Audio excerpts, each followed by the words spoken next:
Hello everyone. Back again with film recaps.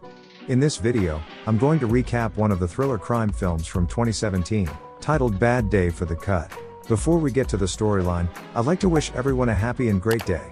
Without further ado, let's get straight to the storyline. The movie opens in a hospital room, where an old man named Leo is lying in his bed. He appears to be in the last stages of his life. Just then, an unknown woman approaches him and takes off his oxygen mask. Leo claims that he is going to die anyways, as his body has been riddled with an incurable tumor. However, the woman has other plans. She pushes a food trolley against his neck, and the screen fades to black. We are then introduced to our protagonist, Donal, a middle-aged man who lives on a farm in Belfast. Despite having grey hair all over his face, he is still unmarried, and lives with his mom. He spends most of his time reading newspapers, working in the field, and hunting animals. Donal also has a passion for vehicles. He earns extra income by selling old refurbished cars, and has set up a garage to carry out the repair works himself. Apart from all this, Donal has a very close bond with his mother, Florence. The two make sure to have dinner together every single night, and Florence appears to be an extremely kind woman, who is always ready to help others. One day, as she is reading a newspaper, she suddenly becomes upset, and Donal believes she's sad because their neighbor recently passed away. However, the truth is that she has learned about Leo's death. It is evident that the two have a history. That evening, Donal goes to a pub to unwind. As he waits for his pint, a drunk guy starts acting rude to the bartender. He then makes fun of the fact that an old guy like Donal is still living with his mother, and even calls him a silverback gorilla.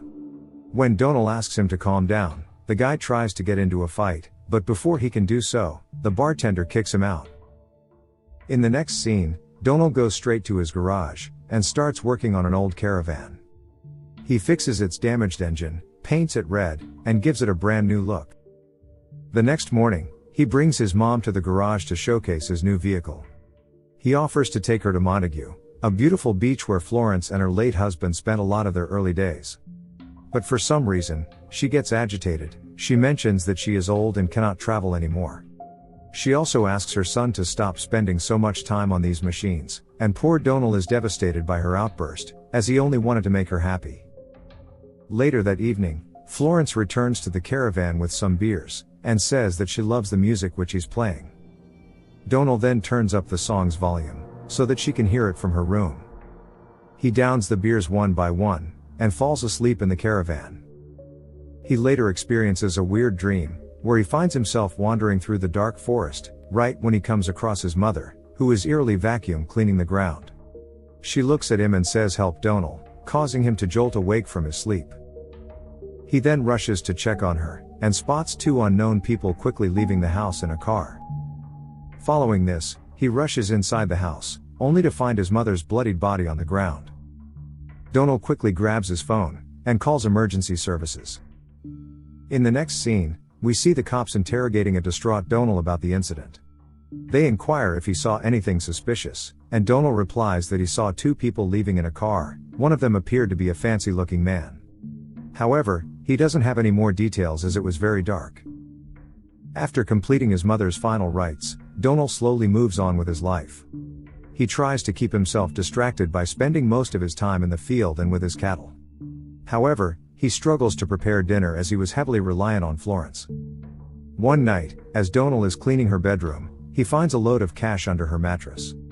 He also comes across an old picture, where he and his mom are together with a man and his daughter, and it says me, Joe and the kids. But then all of a sudden, he hears some noise coming from the garage. Donal grabs his shotgun and slowly heads there, and spots a masked guy in the darkness. From behind, he is held at gunpoint by the second intruder, who asks him to drop his weapon. Donal is ordered to stand up on a tool where he will be hanged. The intruders then tie a noose around him, and drop the tool, but to his good luck, the rope appears to have slacked. The armed intruder orders him to wait in the corner, and without wasting any time, Donal grabs a hammer and fights back. He eventually kills the guy by bashing his head repeatedly. Donal turns his attention to the second guy, who clearly appears to be a rookie, and takes off his mask. Donal then threatens him for information, and the guy reveals that they were sent by some people to kill him, but he doesn't know much about them. Enraged, Donald ties him up in the garage, and calls the emergency services to tell them about the situation, but he changes his mind at the last second and hangs up. Donald now wants to take matters into his own hands, so that he can find out who is responsible for all this. He orders the other guy to answer the dead intruder's phone, and the latter is visibly scared to do it, lying that they have got the job done. Here we get to know that the scared thug's name is Bartos, and the one who died is Damien. Bartos worriedly asks if he can see his sister now, and the guy on the other end provides him with an address and time. Hearing this, Donald, who wants to get to the bottom of the truth, decides to go there. But first, he buries the corpse in his farm with tractor, and heads to the said location with a tied-up Bartos. On the way, he tries to find out more information, and stops the vehicle on the side of the road. Bartos, who is shaking with fear, reveals that he is actually from Poland.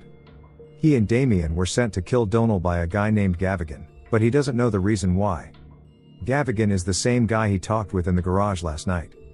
Bartos then discloses a shocking truth: his sister, along with several other girls, have been held captive by the bad guys, so he has to follow their orders. They are actually pimping the girls for money. Hearing all this, Donald feels bad for the boy, and says that they should help each other out. He mentions that if Bartos is actually speaking the truth, his sister will be in danger as he has just failed his mission. Following this, the two resume their journey, and eventually arrive outside the mentioned address. As they discuss their next move, Bartos reveals that his sister's real name is Kaya, but they have given her a new alias now. Just then, a vehicle arrives outside the location, and a man escorts a woman inside. Bartos believes that it is his sister, so he decides to go inside first, and Donald warns the boy not to try anything stupid. He then grabs his classic shotgun, and follows him from behind. As soon as Bartos enters the compound, he finally comes face to face with Gavigan. He claims that Damien was set to meet him here, and that they have completed the mission, but Gavigan doesn't want to believe him without any proof. Here Bartos gets to know that the girl from earlier is not his sister, she has actually been brought here for execution. Gavigan cruelly remarks that she tried to run away, so her punishment is death. He then begins choking her, while Bartos is restrained by another thug named Jerome. On the other hand, Donald has also sneaked inside the premises. As he scans through the place, he finds a bunch of Polish passports, which he keeps with himself. Meanwhile, when Bartos cannot take it any longer, he admits that Damien was killed by the farmer, but he managed to take him down. Gavigan appreciates him for his honesty, but he still proceeds to brutally finish the girl off with a hammer. After this, Jerome picks up her corpse, and heads to stash her in the storeroom. But as soon as he enters, Donald comes from behind and locks the door from outside. He then heads to the main hall, and confronts Gavigan at gunpoint. Donald forces the man to the caravan, and knocks him unconscious when he talks too much, after which they drive off from there. Soon, they arrive in the middle of the woods, and Donald begins his interrogation while having lunch. At first, Gavigan acts all tough and refuses to speak, but when his head is burnt by a boiling pot, he begins crying, and divulges all that he knows. He claims that a man named Trevor hired him to kill Donald, but he doesn't know the motive behind it. When Donald inquires if Trevor is a fancy-looking guy, Gavigan confirms it. This means that Trevor and the second person inside the car killed his mother. Donald then asks who that second person is, to which Gavigan replies that is the boss. Following this, we are finally introduced to this boss. She is revealed to be a wealthy woman, and her name is Frankie. Trevor apparently works under her command. Back at the woods, Donald pauses the interrogation, and heads outside to take a leak. Taking advantage of this opportunity, a tied-up Gavigan tricks Bartos, and makes a run for it. Donald spots him fleeing, so he quickly grabs his gun, and chases after him. Moments later, Gavigan stops at some spot, and manages to untie himself, and the first thing he does is call Trevor to update him on the situation. Frankie, who also overhears the conversation, is furious that they couldn't kill the farmer. Later on, when Gavigan sees Bartos, he jumps the rookie from behind, and almost beats him to death. But then, Hey boy. Donald arrives in the nick of time, and Bartos exacts his revenge by stabbing the guy twice in the abdomen. This causes a lot of bleeding, and Gavigan pleads with them to save him. But when he realizes that he won't make it, he decides to go out on a good note. He reveals that Kaya's work name is Alicia. After he passes away, he is buried in the woods secretly. Later, Donal goes to his uncle, Eamon's house to find out more about his mother, because he believes that she knew something he didn't. Donal brings out the picture from earlier, and asks about it. At first, Eamon tries to avoid the topic, but when Donal insists, he starts revealing that the man in the picture is Joe Pierce, a good friend of Florence. The little girl is his daughter, Frankie. Eamon discloses that Joe died decades ago when he was gunned down by some gangsters led by Leo. Florence tried to save him by hiding him near a beach, but he was eventually caught and killed. Taken aback, Donal asks why he wasn't aware of all this, and Eamon responds that his mother wanted to keep him safe. That's why she left the city and relocated to the countryside. When Donal returns to his caravan, Bartos, who now knows his sister's alias name, requests that Donal book an appointment with her and rescue her. He claims that she can help them go to Frankie and Trevor. Donal is a bit hesitant about this, as it seems to be a risky plan, but he eventually agrees. He then pretends to be a customer, and books a room with Kaya. Meanwhile, Frankie is at her home, right when she gets a call from Trevor, who mentions that they have identified Bartos' sister, and Jerome is on his way to get her. After she hangs up the call, we see that she was reading the news about Leo's death, the same old man from the start of the movie. On the other hand, Donal gets dressed up, and heads to the said location, which turns out to be a large but empty hotel. When he reaches the room, he finds a guard at the entrance. Donal then ventures into the master bedroom, until he finally comes across Kaya. She appears to be scared, but he eventually convinces her that he's a friend, and allows her to finally talk with her brother. The two then team up, and incapacitate the guard.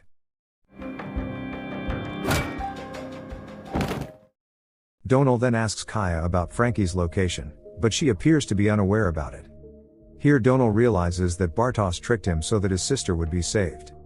As he still lacks any solid leads, he starts torturing the guard for information.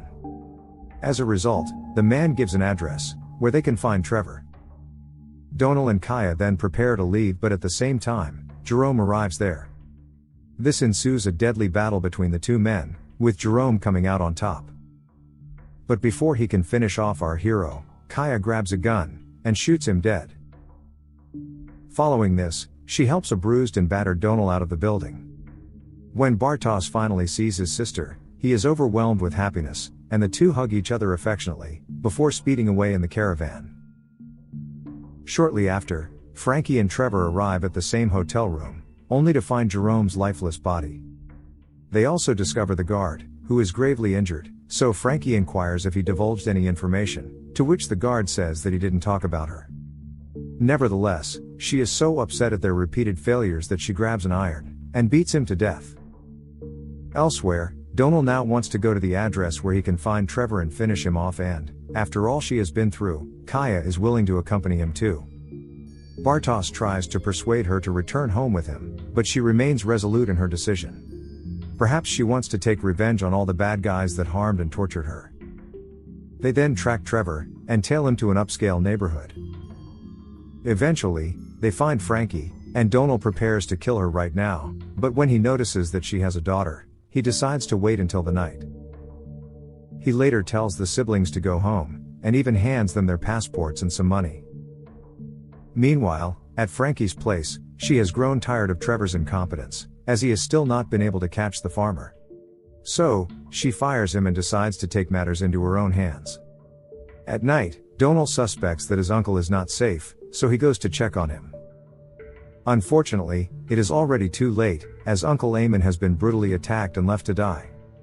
In his final moments, he reveals a shocking truth. Turns out Frankie's father, Joe Pierce, was a gangster, and was in relationship with Donal's mother. The two had their own separate families, so they kept their affair hidden.